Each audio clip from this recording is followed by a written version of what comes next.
बिस्मिल्लाहिर्रहमानिर्रहीम। नाज़रीन, Imran Haider village vlog दे अंदर खुश आमदीद। अज दा मौजू है टुकड़ी दे डिज़ाइन दे अंदर जिहड़ी फिलिंग भरी जाती है ना, कि जिहड़े सुराख हुंदे ने, मैं तुहानूं दिखाना वा। ए वाले जिहड़े इहदे अंदर सुराख रह जांदे ने टुकड़ी दे विच, इहदी फिलिंग किस चीज़ दी करनी चाहिए और किस तरह करनी चाहिए, इहदे बारे अज मुकम्मल मालूमात असीं तुहानूं देवांगे। तो तुसी पूरी वीडियो वॉच करना। नाज़रीन, वीडियो शुरू करने तो पहले साड़ी गुजारिश है कि अगर तुसी चैनल पर नवे आए हो तो चैनल सबसक्राइब करो, वीडियो शेयर करो। अगर पुराने हो तो वीडियो ज़्यादा तो ज़्यादा शेयर कराया करो। असीं तुहाडे वास्ते बहुत अच्छी वीडियो लैके आने हैं। अच्छा, ए देखो, ए मसाला बन रहा फिलिंग वास्ते। ए दाना है जी नाज़रीन, ए 9 नंबर दाना होंदा जी, बारीक, बिल्कुल बारीक दाना।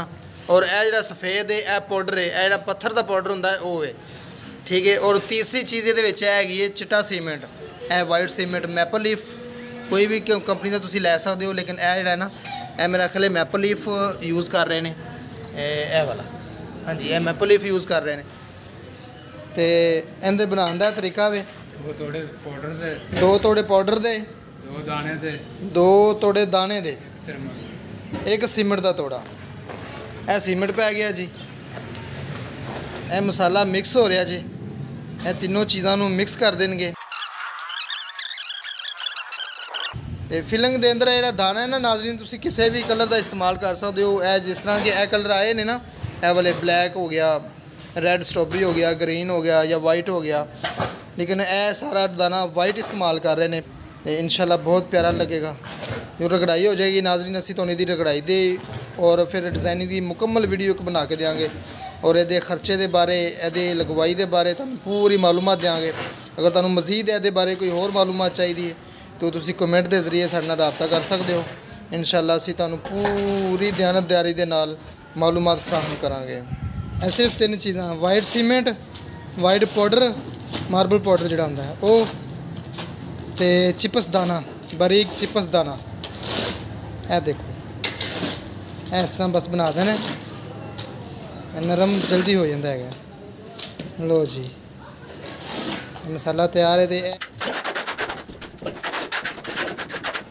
इस तरह पत्थर हो जाएगा। इस तो बाद यह खुश्क हो जाएगा। तो खुश्क होने तो बाद ये रगड़ाई वाली मशीन लग जाएगी, यानी कि पॉलिश हो जाएगा। नाज़रीन, वीडियो पसंद आई है, चैनल सबसक्राइब जरूर करो, वीडियो में शेयर भी करो और कमेंट के जरिए दसो मालूमात कैसी मिली है। तो नाज़रीन, ये देखो, यह खुश्क हो रही है। इस तरीके से खुश्क हो जाएगी तो फिर इंशाल्लाह इसकी रगड़ाई होएगी, पॉलिश होएगी। तो फिर इंशाल्लाह जो तैयार हो जाएगी तो असीं तुहानूं फिर इसकी वीडियो बना के ऐसे चैनल के उपर देंगे। तुसीं चैनल सबसक्राइब करके रखो ताकि तुहानूं इहदे रिलेटेड जिन्नी वीडियो असीं अपलोड करिए तुहाडे तक पहुँच सकन और तुहाडी मालूमात च इजाफा हो सके। नाज़रीन, अपना बहुत सारा ख्याल रखना और दुआ करना अल्लाह ताला तुहानूं और सानूं मज़ीद कामयाबियाँ अता फरमाए और अपने रहमत के खजाना के विचों ढेरों ढेर रिज़्क अता फरमाए और सब वास्ते आसानियाँ करे। आमीन सुम्मा आमीन।